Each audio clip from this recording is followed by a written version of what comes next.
You're listening to The Head Trash Show with me, Alexia Leachman, author of Clear Your Head Trash. Head Trash is the home to the head trash clearance method, which you can use to get rid of the fears, stresses and anxieties in your life. Every week I'll be sharing insights, stories and interviews to inspire you to clear your head trash so that you can find calmness, confidence and clarity in your life and work. To find out more about clearing head trash and creating a headspace, head over to clearyourheadtrash.com. And now for today's show. Hello and welcome to The Head Trash Show. This is your host, Alexia Leachman. Thank you so much for joining me today.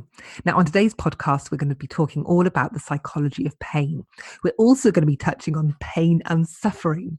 And I'm going to be joined by guest Gary Keil, who specialises in pain and suffering. And he's going to be helping us to understand the difference between the two, but also how you can reduce your experience of pain and suffering. We also talk about some really interesting topics, such as the opposite of PTSD, but also why pain is subjective and how we all experience something different, and also how we can prepare our mind and our resilience to avoid the experience of trauma. There is so much for everybody in this conversation. I hope you enjoy it. Welcome to the podcast, Gary. Thank you so much for joining me today. My pleasure. Now, we're going to talk about pain and suffering and much else, I'm sure. But before we dive into all that, would you mind just telling us a little bit about who you are and what you do and why you are the perfect person for me to talk to about this very topic? Beautiful. Well, I'm super happy to be here. Thank you very much. So my background is I'm a registered pharmacist. And I describe myself now as a pharmacist who likes to take people off of medication when possible. So that's a kind of a twist of the profession right now. But, well, my background is based on an intense interest in the difference between pain, which is the most important sensory system that keeps us alive, suffering, which is completely different. There really is no benefit, no survival benefit, if you will, to suffering. And how one goes from the ability to sense pain, again, which keeps us alive, to a chronic pain state or suffering where we want to end our lives. So there's this intense paradox that happens just on the pain level, but there's also an intense interaction between the mind and the body. And so we know flat out that pain is both a sensory and an emotional phenomenon. So every single international association that deals with pain recognizes that fact. And so I got into really my research based on this interaction between these different systems. And what I noticed early in my pharmacy career was that a lot of people were suffering unendingly. And so as a medical practitioner, I thought, well, they're just being mistreated. So they're being under medicated, or they're being over medicated, or they're being mismedicated, whatever the reason for that would be.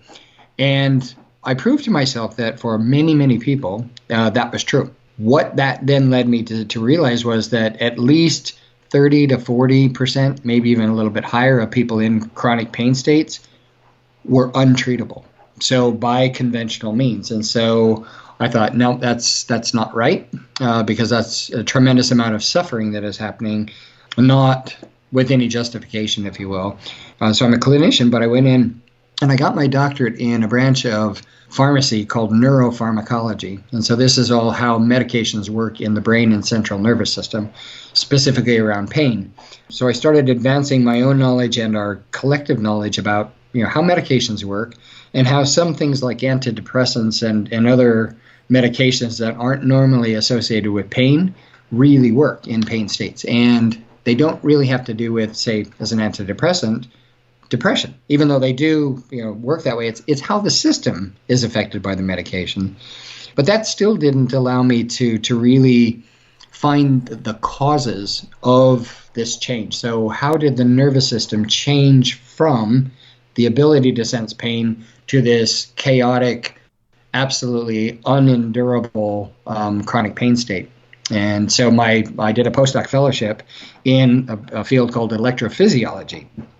And that's just a fancy term of figuring out how the nerves work on a very single nerve cell level. And what we found in those studies was that the body produces pain memories like any other memory, But most importantly for pain, because pain, again, is that thing that keeps us alive, it rallies every single bit of the system it can to memorize, to learn and to memorize the situations that put us in harm's way and latch onto those. And so to remember those.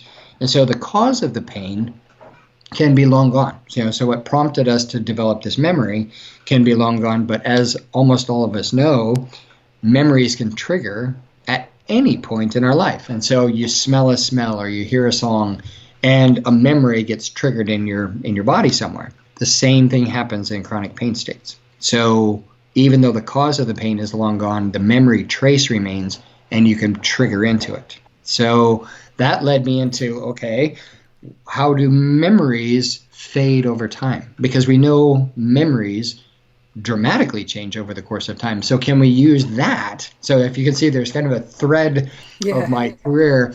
So are there tricks and tools that we can use, say, in positive psychology or from positive psychology or even yoga or, some other practices that allow us to reframe our memories in ways that actually help us out? So, I know you're interested in childbirth. And it's one of those things that you ask most women right after they have a baby, are you ready to have another one? And immediate answer is usually no, right? But you wait a month, you wait 2 months, whatever it is, and you ask the same question, and most women go, oh, it wasn't that bad. So what changed? The memory didn't change, or did it? So usually it's positive associations layered on top of the memory where you go, yeah, okay, it was intense, and it was worth it. And so then you come to, I could do this again. So can we use the same type of, not manipulations, because it sounds like a bad word, but it is manipulating the system in ways that it's naturally designed so that we can kind of get through this pain into trauma, into suffering, and then kind of bring it back to a reset state. And so now what I do is I help individuals, but I also help organizations realize that we're all operating on this background, and most of this background happens subconsciously. So again, pain really doesn't care if you remember the details of what got you into a harmful situation. Did you have a blue shirt on, or was it a Tuesday? These are types of things where it doesn't matter. All it wants to do is to be able to react as fast as possible to get you out of the situation as quickly as possible.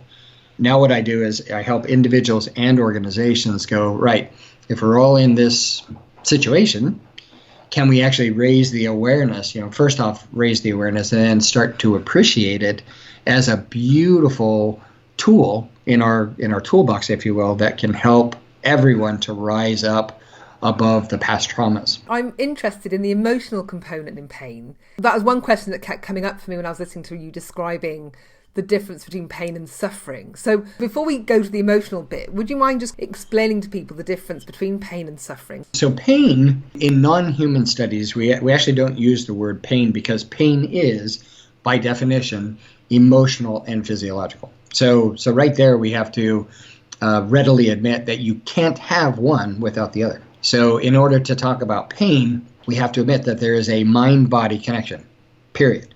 So when people say things like, pain is in your head, especially if healthcare practitioners say this, I really want to slap them and say that's the stupidest thing you could ever say, because of course pain is in your head.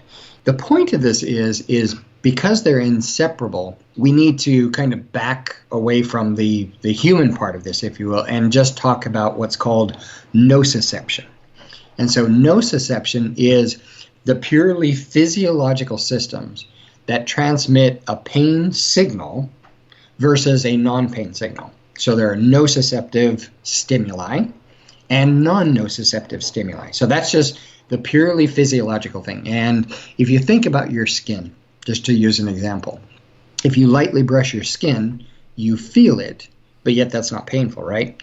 So that is a non-nociceptive stimuli. If you take a pin or a knife or something and you dig into the skin, obviously that's painful stimuli, right? So that's a nociceptive stimuli. That's very different.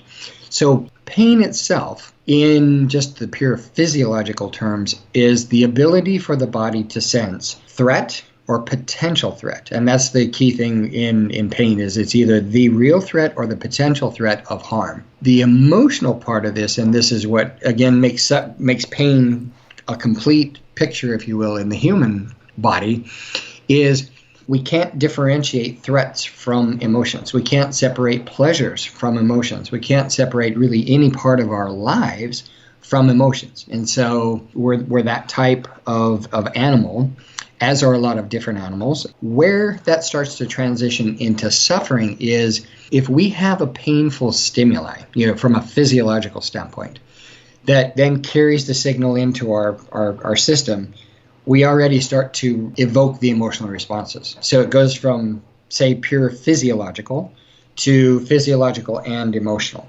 Suffering goes even further. And so the physiological parts of the stimulus or the event actually is not really even involved anymore. We're sitting in an emotional state where we can't get out of it because there's no link between the stimulus and where we're at. We've already gotten rid of the stimulus and we're in a state of unending trauma and drama. And so that's what differentiates pain from suffering, is it goes from physiological, then a mix, to pretty much just emotional.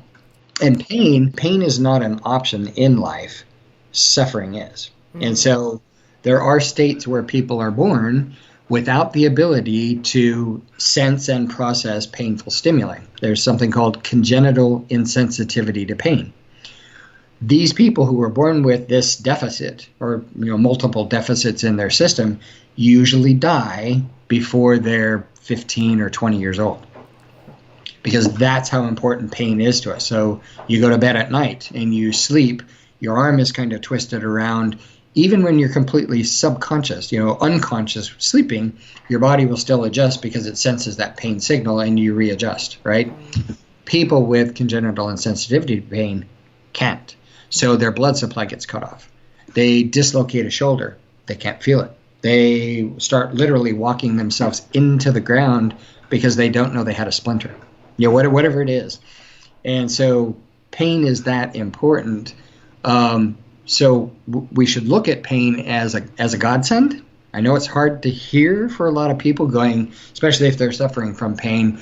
How can you consider that a godsend? And it's like, well, if you consider the alternative, that's a death sentence. Now, chronic pain is, again, one of those things that makes people, really want to end their lives. And so how do we take them out of that state, that suffering state, and it can be driven by a chronic pain, and start to alleviate that drive? So get them back to a different state.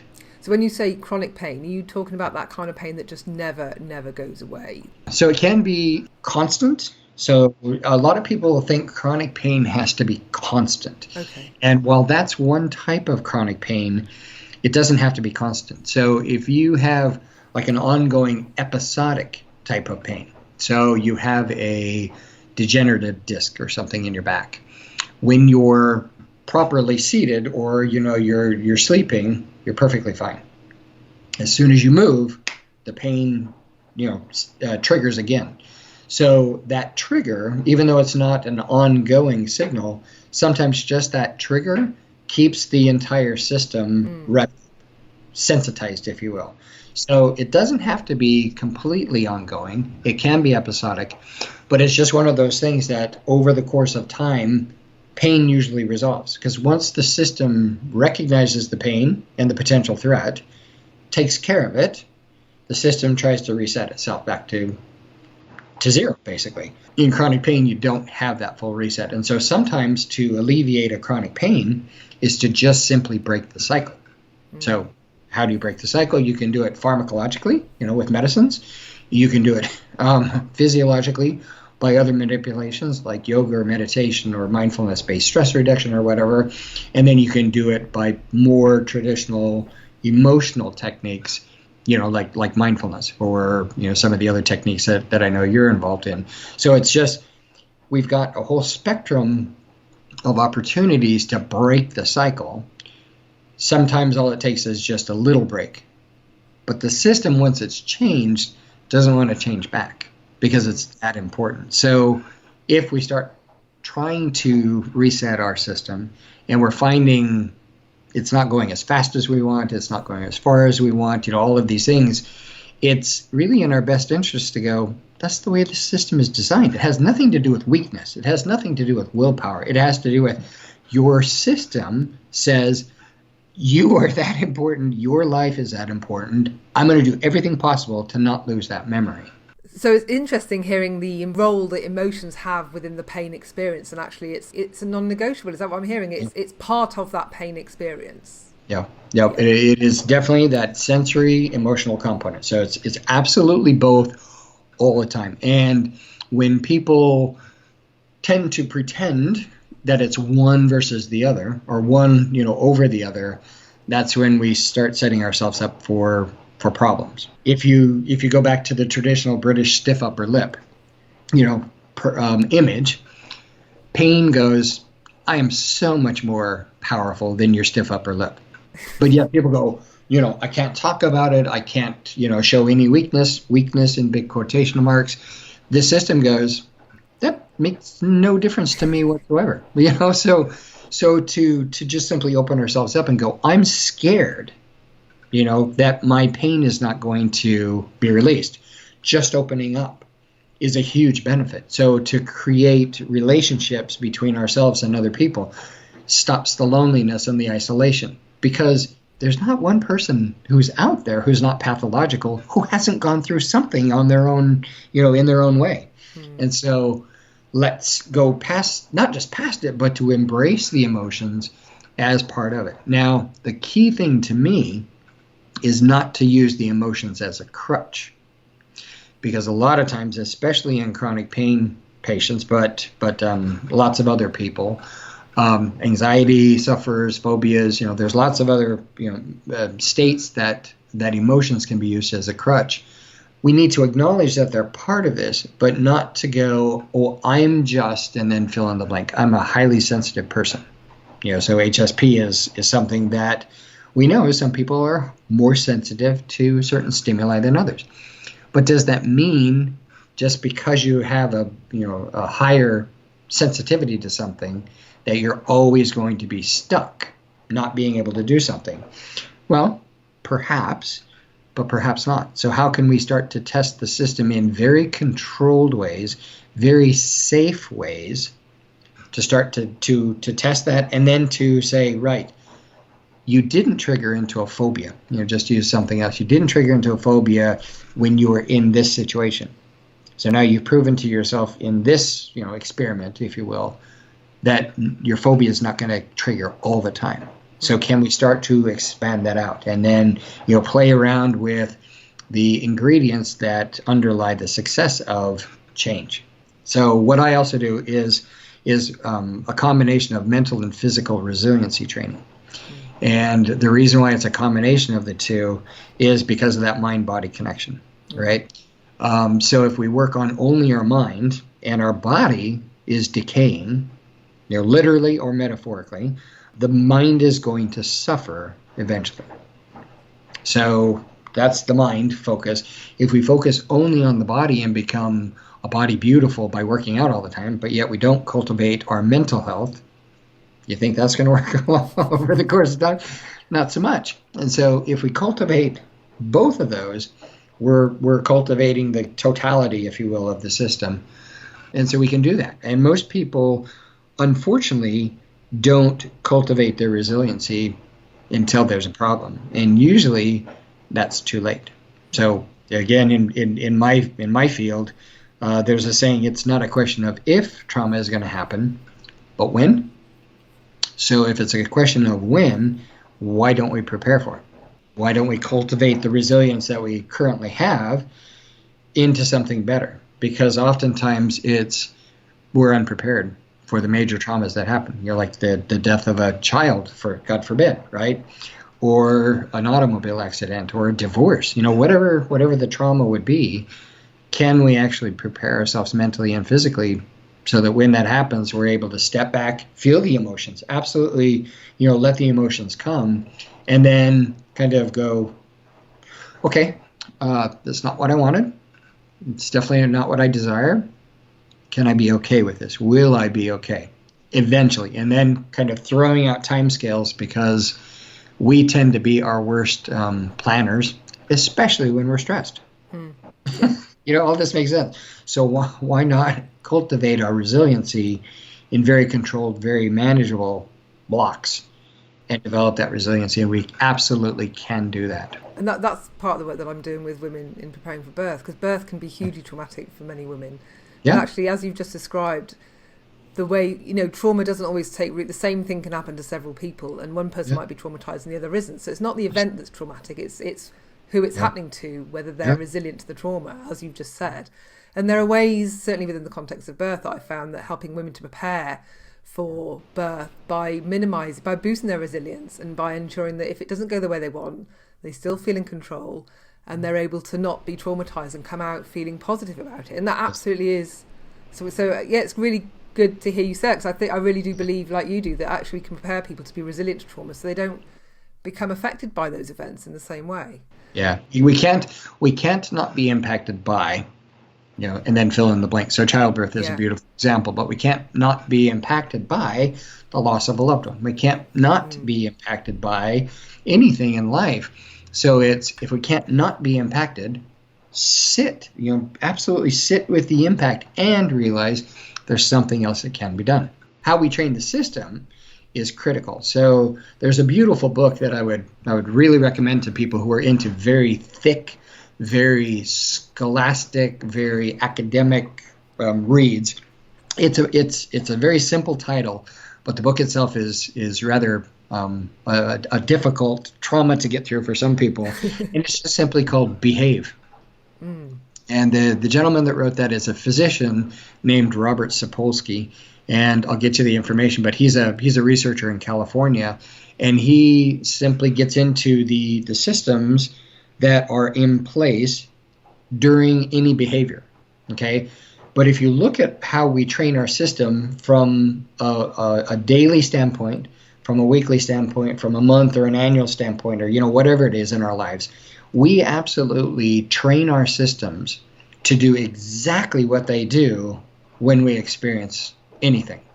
So in a way, we are completely to blame, and I use that word very specifically because most people consider blame and shame and all this to be a bad thing, but we are completely in control of how we have designed our system so that when we experience something and there's an outcome, we are the ones that created that system to act that way, if you will.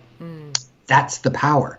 So if we can train the system to react in a different way, now we've got complete power, right? So it sounds very disempowering, but once you think about it, that's complete power. If we train our systems, we can then maximize positive outcomes. And so there's a particular phenomenon that I've been researching, and I'm currently writing a book about, and it has to do with the opposite of PTSD, right? So everyone knows what PTSD is.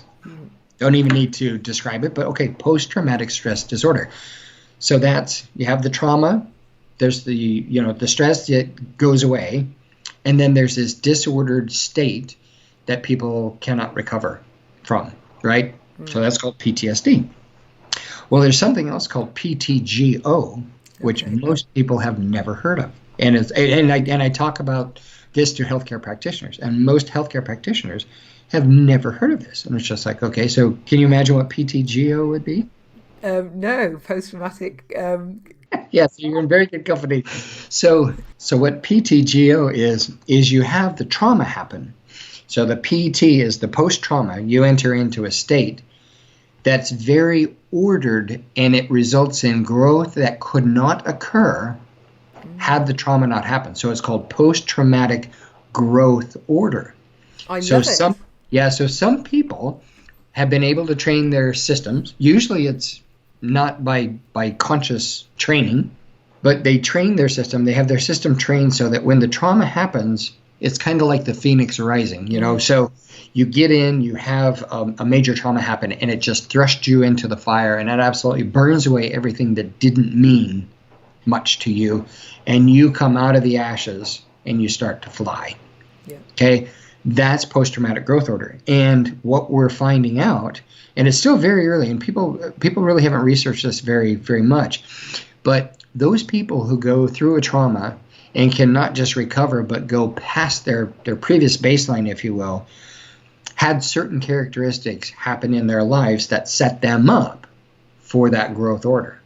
And it usually had to do with little traumas along the way that happen where they have a little bit of trauma and they rally the systems either within themselves or outside of themselves. Mostly it's both, so that they come back. So there's a little trauma, you rally yourself in your relationships and you come back, and there's a little trauma and you do the same thing. And then when there's a major trauma that was unexpected, everything goes to hell in a handbasket, right? And then you rally the exact same systems to go, wait a second, I can do this. I have it within myself. I have relationships that I've cultivated. We will get me, not just back, but I can now see what's really important in my life. That's interesting, because I think I've probably gone through that, and I think about some big what would have been traumatic for me, and I think actually that was the making of me. I'm so grateful for that, because it made me who I am today. And then when you went on to go and lots of little traumas, I'm like, yep, oh yeah, okay. And I can kind of see, I can see that totally means a lot to me, actually. It's very interesting that you're describing it in that way. In this Behave book, it's interesting because Sapolsky gets into just the pure physiological, from basically genetics, if you will, to what happens literally seconds or microseconds before we have a behavior, right? He also gets into the impact that tradition and culture and, all of the wider fields or spheres impact us. And I think what's interesting to me with childbirth, especially with my pain background, is there are certain cultures in the world where childbirth is not viewed culturally as painful at all. So is childbirth really that painful, or is it a learned phenomenon? But again, that's kind of that's not the question to ask, because it's always both sensory and emotional. And so, but the thing that prompts me to have discussions like this is, if those cultures can view childbirth as non-painful, can we cultivate that same type of mindset and physiology in other cultures? So like in the US, similar to here in Britain, I think, is, how many women end up having epidurals? How many women have aggressive pain management while they're in childbirth? Quite a few. And do they all need it? Well, that's the mindset going in, that I may need it. So we're taught it's extremely painful. The other part about pain to remember, and this is true of suffering as well, is pain is 100% subjective because of that sensory emotional mixture. And so, like you said, what one person would define as a trauma, another person may look and go, doesn't sound like much to me. So if it's 100% subjective, that doesn't mean it's all in the mind, because people have a lot of variability in the physiology. So again, it's not the question of, is it just in the mind or is it in the body? It's both. But the key thing is, if it's subjective, can't we stop pointing fingers at each other saying you're weak, or pointing fingers at ourselves saying I'm weak because I can't handle a pain? That's the worst thing we can do to each other and to ourselves. And if we are experiencing something that feels a 10 out of 10 on a pain scale, or something that's absolutely unendurable, sit with it. Don't say I shouldn't be feeling this because Jane didn't feel it or Jim didn't feel it, whatever it is. Comparison is the thief of joy. It's a very famous quote, and it is so true. Comparison is that thing that really we shouldn't do, because what we're experiencing is completely our own, and we should be okay with that. I think the pain thing within birth is interesting, because it's often cited as the gold standard in pain. Whenever you think about a painful experience, childbirth is always put up there as the most painful experience anybody will ever experience. And As somebody that's had 2 childbirth experiences, neither of which were painful, I'm like, well, going to the dentist is way more painful than that, in my opinion. But a lot of the work that I do is around removing the fear of the pain, because in advance of birth, a woman's not going to know whether that is going to be painful for her. She just assumes it is, again, because of these cultural cues. So does the fear of it, in your experience, with all your training and learning and knowledge, the fear of that pain in advance, does that kind of prime the system to kind of experience it even more? And therefore, if you can kind of clear your fear of pain, does that pain experience end up being less? So the answer is absolutely yes. And there are many reasons, but one of the reasons that most people may not appreciate as much as they could and should, in my opinion, has to do with a psychological term called self-concordance. Okay? What self-concordance is when we think something is true. Say, I believe I'm a good person. Okay, that's a positive thing. Or I believe childbirth is painful. So that's kind of the opposites, if you will. The same thing holds true with both of these examples is when we believe something, we will subconsciously create these situations in our life to prove ourselves right, because we would rather be proven right, even if it's a bad thing, than to stand with the realization that we're incorrect. Okay? So things like, I'm a good person, if I believe I'm a good person, or if I believe I'm a lucky person, or whatever it is, I will subconsciously create the situations to make me right. When that is not true, we would rather lie to ourselves left and right than admit that we were wrong. And again, this is kind of a coping mechanism, if you will, but this is probably a learned response. In a way, it's kind of protective, but we know that that's not true. And so self-concordance, say, around childbirth, and again, I don't know if this is specifically true for childbirth, but I know it is true for many other pain states, is if I believe the dentist, and often a visit to the dentist is a painful experience, I will look for and sensitize myself to every cue that could prove myself right. And this is true of every part of our lives.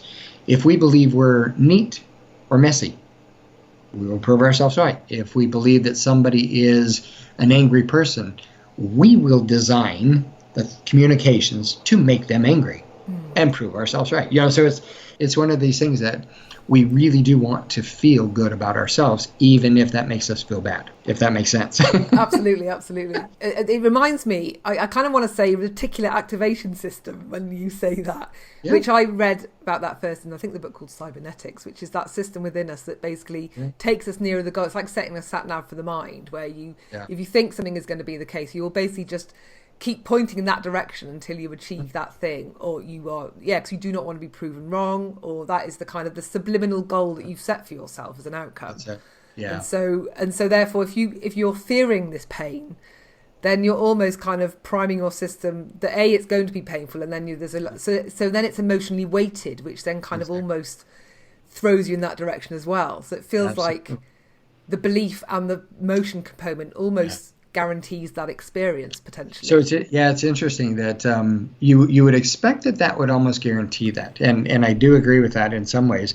It's interesting because there's been some research in say the field of emotions that questions what comes first, the physiological response or the emotion. And so I'll just use an example because fear is a beautiful one. Because when we start talking about not just the reticular activating system, but the sympathetic discharge. So let's go to fight or flight, right? So if your heart is pounding, if your pupils dilate, if you start to sweat, the blood gets diverted from your organs to to your muscles, whatever this is, you're hyper aroused. You would say that would be in a state of fight or flight, right? Because that's kind of that sympathetic discharge. Well, the same exact things happen when you're sexually aroused. So, is fight or flight very different from arousal? Okay, so most people would agree, they're very, very, very different, right? So, if physiologically these things are so almost undivorceable, so you can't really even differentiate them, why do we feel fearful or angry in one and really good in another? Because physiologically it's the same thing. So the question is does the physiology precede the emotion, or does the emotion prompt the physiology?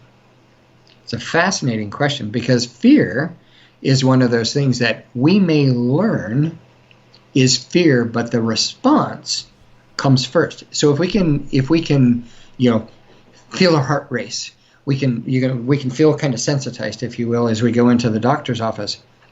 We then couch that in our mind as fearful. Then this whole self-concordance kind of kicks in. But if we train our system to go, I sense that, that's just arousal. That's just me going, okay, somebody's going to be working on me. I'm non-threatened. I'm not being threatened. Everything is going to be fine.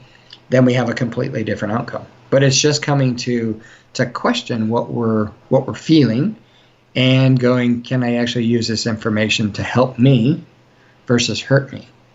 And so the fight or flight response, actually any of our more, what would you call them, more reactive states, can be seen as good or bad. It's just how we train the system to see them. So it's how we're interpreting what's happening on a physiological response, and how that feedback loop then can spiral. For example, people that don't like public speaking, you might go onto stage, you get all the sweaty palms, you get all that response, the churning of the butterflies and all that. And so if in your head you're like, oh my God, I'm fearful of public speaking, I'm going to be terrible, then you interpret that as, oh my goodness, I'm just going to be a disaster. And so then it feeds back, and then next thing you know, you're stammering and you've got a dry mouth and you can't do that. Or if you go, when I go out, the first 5 seconds is usually excitement, but I'm going to nail this. Then you experience it, go, oh, there's the excitement, I'm ready to go. And then boom, and then you interpret it differently. It can go on a very different trajectory depending on how you're interpreting that physiology and then feeding back into it. Yes, absolutely. It's all created in those loops in our mind. And so what we think continuously throughout the day, what we say to one another, all of these are just pure neuronal patterning. So how we interpret sounds, how we interpret visual cues, all of these things come in. But it's what we do with the information that completely sets up with what we then, how we act. But it all has to do with how we train the system. So if we have a fear of public speaking, which many people do, we should just simply question why. Are people going to throw tomatoes at you? Well, who cares if they do? You're not going to die, and they're not going to. So why be so fearful of it? If this is what you're feeling, okay, question why, and is that the way it has to be forever? Because if you believe you will never be a good public speaker, again, you will prove yourself right. But if you say, I haven't spoken in public very often, I'm relatively inexperienced, I'll just keep giving it a whirl. Don't start with an audience of 5,000 people. Start with an audience of 2. Train the system so that you can go, I feel the excitement, I feel this rush. It doesn't have to be negative. And it feels like we're kind of wandering back into mindfulness here, which is that space that exists rather than being reactive beings where something happens and you notice the physiology, and before you go wading in with the emotion that is kind of almost like a default pattern, a default setting, go, whoa, okay, this could be fear, this could be excitement, this could be, what do I want out of this? What's right for me? What's going to serve me? Okay, I'm going to put a hold on that fear because actually right now that's not going to help me. And you're mindful in your emotional choices, which takes, not everybody's able to do that though, are they? But that kind of feels like that's where mindfulness would like you to be. That's where you're going when you're doing mindful training. Absolutely. And that's, so I'm part of the Nottingham Mindfulness group, but it's a practice setting where you can start to just see how this applies to you. And a lot of people that I've spoken with, and I'm one of these, mindfulness doesn't necessarily mean shutting your mind off. So even meditation, people go, oh, I have to, when I meditate, I have to shut my mind off. And it's just like, well, you can't. Number one, because the brain keeps operating whether you want it to or not. But that's not what it's all about. It's just simply sitting in tune with where you are in the moment. So mindfulness or meditation is something that some people go, I can't do it because, and then they fill in the blanks. Well, as soon as they say that, they will prove themselves correct, right? Self-concordance again. But if they start to go, right, what could I do to help cultivate my awareness? So don't call it meditation, don't call it mindfulness, whatever it is. I love to walk. I love to run. I love to commune with nature, whatever it be. Very good. Do it there. You don't have to sit to do meditation. I run. I'm an ultra marathoner. I've done 215 miles over 3 days. That's my moving meditation. Has very little to do with actually physical, it is physical, but it's not. It's how can I get best into myself? So imagine 3 days of meditation. It's brilliant. It's absolutely beautiful. I just simply happen to do it while I'm running. So it's find what your interests are. Find something where your initial response is not, I couldn't. Because if there's that, even on a very subtle level, I couldn't do that, don't do it. Until you can cultivate the question in your mind to go, I think I can. Okay, I don't believe that fully. I'm going to try this here, but I'm going to believe that it's going to be positive in even the tiniest way. Because if you believe that, you'll prove yourself right. And even if it takes a long time, don't give up. Because the system that we have is designed to keep us where we were, where we are, not necessarily where we want to go. Now, you talked about retraining the system or training the system. You mentioned that term a few times. And when I hear that, I think there's lots of, you've talked about meditation as being a way of doing that, and then maybe some other emotional techniques. How quickly can people expect to see change when they are retraining the system? What time frame could, there could be people sitting and going, I'd love to retrain my system, but is that going to take years? So for somebody that's not maybe familiar with some of these techniques, what time frame are we talking for those that this is new to? What we do know is what is not true. And so the biggest thing that is not true is it's easy and it takes about a month. We know those are not true because it's not easy. And the research that is out there that talks about, developing habits. If there's something very simplistic that has a very specific cue that prompts you into a routine and there's a reward. So this is The Power of Habit by a guy named Charles Duhigg. If it's ideal, maybe you can change a routine in a month. Maybe, and this is closer, it's going to take 3 months. So 90 days. That's still very simplistic. So we know it's not easy and we know it doesn't take just a week type of thing. However, for some people, they have a very specific motivation. And it's a very tight, if you will, reason and thing that they want to retrain. So it can actually happen on a rapid time scale. For most people, you're not just retraining. So what you're trying to do is rewire a computer while it's on and operating. So most oftentimes when we have an upgrade to our computer, we completely shut it down. We shut off everything else. The software, kind of rewires or retools itself, and then it comes back online. We can't do that. What we're trying to do is trying to retrain a system that's on all the time, right? And we're talking trillions of circuits, not just millions and millions that happen in computers, right?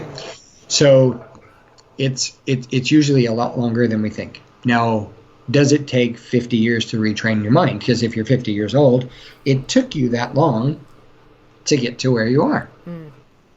No, it doesn't necessarily take the same amount of time. You can start to recraft the system in various ways. So if you're doing something again to retrain your mind, oftentimes you need to add some kind of positive physical practice. Okay. So a lot of people go, I want to change my mind, so I'm just going to focus on the mind. And it's like, well, that's fine.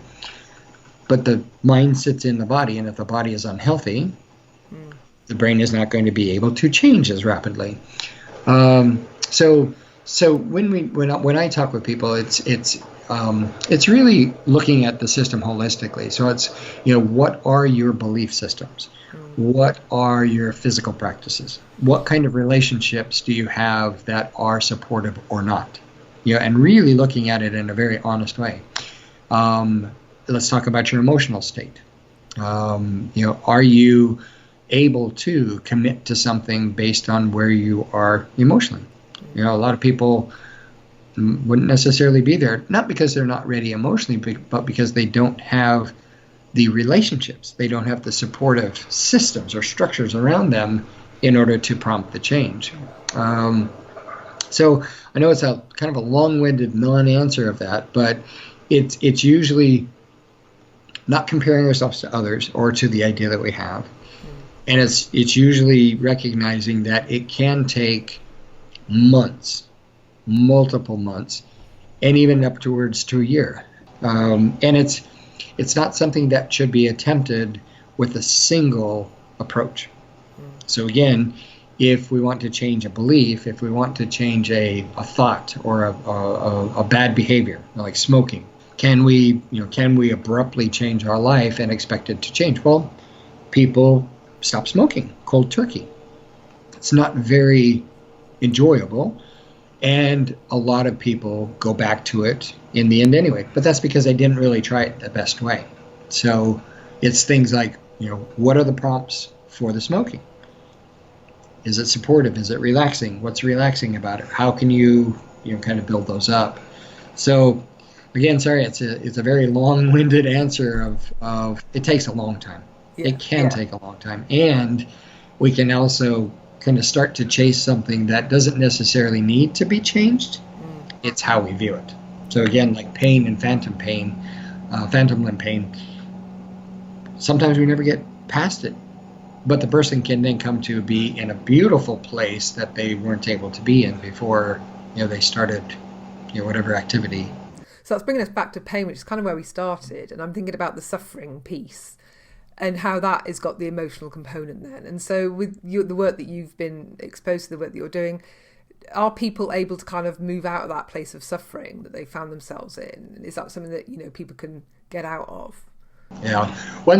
And just simply hearing that there is a difference helps most people out. So to realize that pain is not an option in life, and for beautiful reasons, hopefully that will help people out. Suffering is optional, and that's the power that we have within us. And so if the pain can't go away, but we're equating pain with suffering, just simply change the mind around the suffering.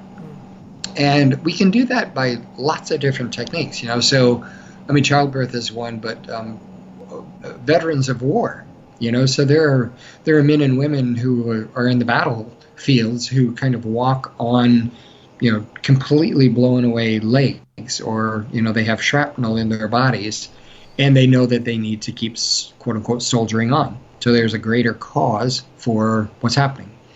Can we actually help people see that there's maybe some lessons in what they're experiencing that they hadn't realized before?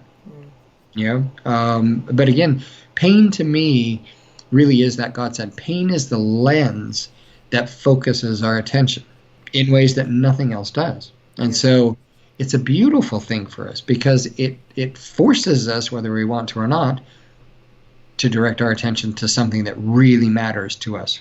And if that's what keeps us alive, isn't it worth it? Absolutely. Well, Gary, this has been fascinating, and I think we could probably talk all day.